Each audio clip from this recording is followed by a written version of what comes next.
భయ్యా love you అంటే triple ఏలో షో చేస్తాను, పిఆర్ఓ ప్రొడ్యూసర్ అయితే ఇలాంటి ఐడియాస్ వస్తాయి.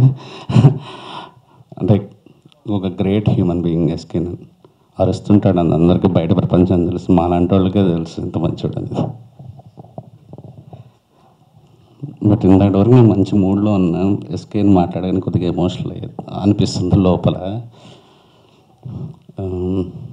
యా ముందు అందరినీ మాట్లాడి బాబు మోహన్ సార్, సార్ నాకు ఒక బ్యూటిఫుల్ మెమరీ ఉంది సార్.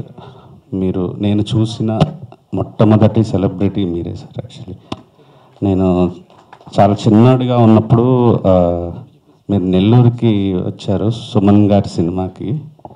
మద్రాస్ బస్ స్టాండ్ ఆపోజిట్లో ఒక హోటల్ ఉంది, ఆ హోటల్లో మీరు ఉన్నారు. మేమందరం ఒక దాదాపు ఒక 100-200 మంది ఆ హోటల్ బయట నిల్చొని బాబు మోహన్ గారు ఇక్కడ ఉన్నారంటే మేము ఒక 4-5 అవర్స్ అలా నిల్చున్నాం.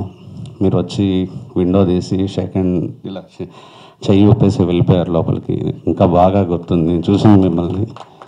సో అందరం పెద్ద ఫ్యాన్స్, మీ సినిమాలు చూస్తే పెరిగాం, మీతో స్టేజ్ పంచుకోవడం అనేది చాలా హ్యాపీ అనిపిస్తుంది సార్.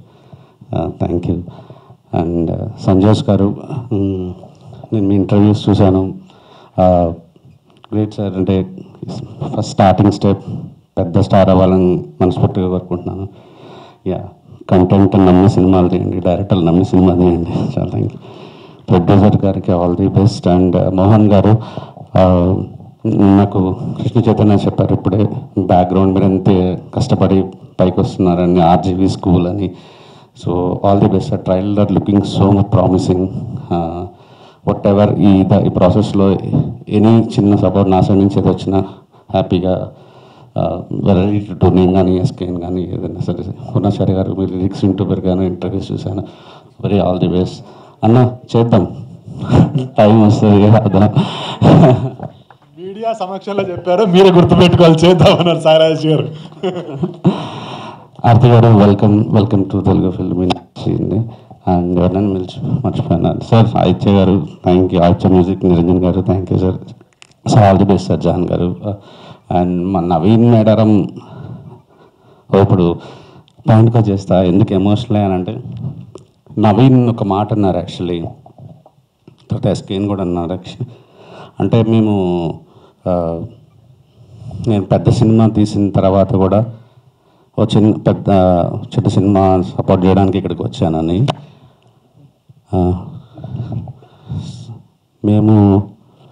నేను సంపు నేను ఇక్కడ చూడడానికి ఇదే ప్రసాద్ ల్యాబ్లో ఇక్కడికే ఒక షార్ట్ ఫిల్మ్ చూడడానికి వచ్చాను. నాకు ఎవ్వరు హీరోలు డేట్లు ఇవ్వట్లే, ఎవ్వరు కదలేనట్లే, నా బతుకు అయిపోయింది అనుకున్నా. ఇంకా అప్పుడు ఏదో ఒక యార్కి యార్ అని ఒక తమిళ సినిమా చూసి ఒక పిచ్చి సినిమా ఒకటి తీసి జనాలకి ఒక పిచ్చి ఒక హీరో గాడిని క్రియేట్ చేసి దాని మీద కామెడీ తయారు చేద్దామని చాలామంది కొత్తగా అప్పుడే ఎదుగుతున్న ఆర్టిస్టులకు అందరికీ చెప్పా, ఇలా ఉంటుంది, నువ్వు ఒక ఎన్ఆర్ఐ అని చెప్తా జనాలకి, నీ దగ్గర చాలా డబ్బులు ఉన్నాయని చెప్తా, అలా పిచ్చి పిచ్చిగా నువ్వు ఇంటర్వ్యూల్లో మాట్లాడాలి, యారగెంట్గా మాట్లాడాలి, ఆ తర్వాత నిజం రివీల్ చేస్తాం అని చెప్పి ఎవ్వరు చేయలే.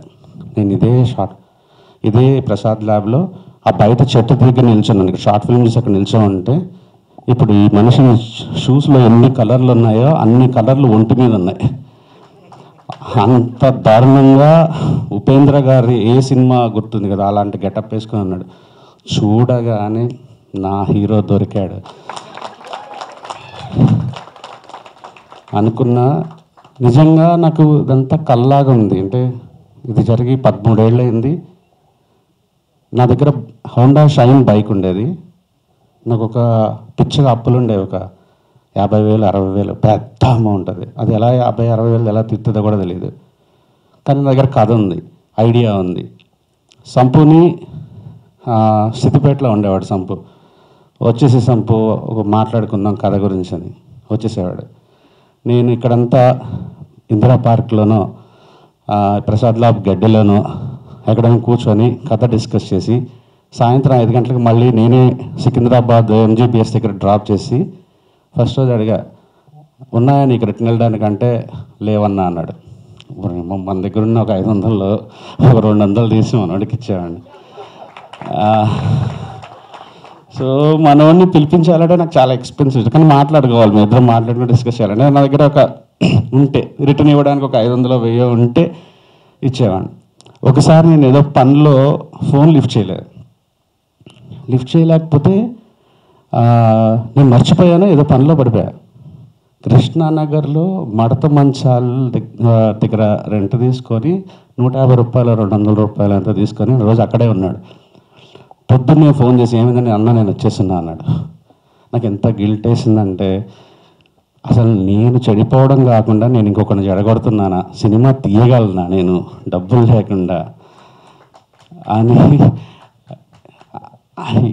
ఎలా నుంచి ఎట్లా వెళ్ళి ఎలా సినిమా తీసేసాం, హీరో అయిపోయాడు, నేను డైరెక్టర్ అయిపోయాను. తర్వాత హృదయకాలయం సూపర్ హిట్ అయిన తర్వాత నాకెవరు తిరిగి డబ్బులు కట్టలేదు, కానీ అతనికి రెమ్యూనరేషన్లు ఇచ్చారు, లక్షల్లో ఇచ్చారు. నేను సింగిల్ బెడ్రూమ్ ఫ్లాట్లో ఉండేవాడిని, సంపు 3 అంతస్తుల ఇల్లు 4 అంతస్తుల ఇల్లు సిద్దిపేటలో కట్టేశాడు. నాకు ఎలా ఉంటుంది, అక్కడికి వెళ్ళింది మీరే లైఫ్ ఇచ్చారంటే నాకే లైఫ్ లేదు, నేను మీకు లైఫ్ ఇచ్చేది ఏంటి? 4 అంతస్తులు కట్టాడు. నేను నాకు కష్టపడి క్రెడిట్ కార్డు స్వైప్ చేసి నానో కార్ వస్తే 25,000 స్వైప్ చేసి మిగతా అంతా లోన్ పెట్టి నానో కొనుక్కున్నా. మనోడు ఫోర్డ్ ఎకో స్పోర్ట్ కొనుక్కున్నాడు. సో 2 ఏళ్ళు చూశాడు, 3 ఏళ్ళు చూశాడు, కొబ్బరి మంట తీస్తున్నా 3 ఏళ్ళు అయిపోతుంది, 3 సంవత్సరం చూసిన తర్వాత మనోడికి అర్థమైపోయింది ఇటు ఫైనాన్షియల్గా చితికిపోయినాడు అని. సో నాకు ఫస్ట్ సినిమా తీసిన డైరెక్టర్, నేను ఎకో స్పోర్ట్లో తిరుగుతుంటే తన నానోలో తిరగకూడదని ఇక్కడ ఇందిరా పార్క్ దగ్గర ఒక ప్రైవేట్ ఫైనాన్స్ దగ్గర ఉంటే అక్కడికి వెళ్ళి ఒక 6 లక్షల రూపాయలు డౌన్ పేమెంట్ కట్టేసి ఏదో సినిమా ఓకే చేసి నాకు హోండా కారు కొనిచ్చాడు.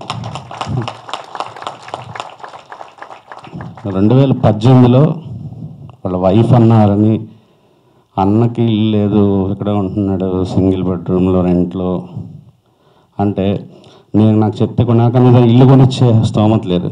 కానీ మణికొండలో ఎక్కడ ఒక ఇల్లు మంచి ఇల్లు ఉందంటే మా పక్కింటి వాళ్ళు కూడా కొనుక్కున్నారంటే వెళ్ళిపోయి నాకు చెప్పని కూడా చెప్పలేదు, అపార్ట్మెంట్ ఆ బిల్డర్కి వెళ్ళి ఒక 12 లక్షల రూపాయలు కట్టేశాడు. కట్టి ఇంకొక 13 నువ్వు కట్టాలి, నువ్వు ఏం చేసుకుంటావు చేసుకో, లేకపోతే నాకు ఈ 12 పోద్ది అన్నాడు. ఆడు తిరిగేవాడు. నాకు ఎంత కోపం వచ్చిందంటే, నాకు అసలు సినిమా ముగించడానికి దగ్గర డబ్బులు లేవు, నేను ఇప్పుడు 13 ఎలా తీసుకోవాలని. కానీ అప్పుడు కొనుక్కున్నాను, ఇప్పుడు అది 2 రెట్లు పెరిగిపోయింది ఆ ఇల్లు. నేను కొనుక్కున్న ఆ రోజు కొనుక్కున్న ఇల్లు. ఎక్కడ ఎవరు పెద్దోడు ఎవడు చిన్నోడు అసలు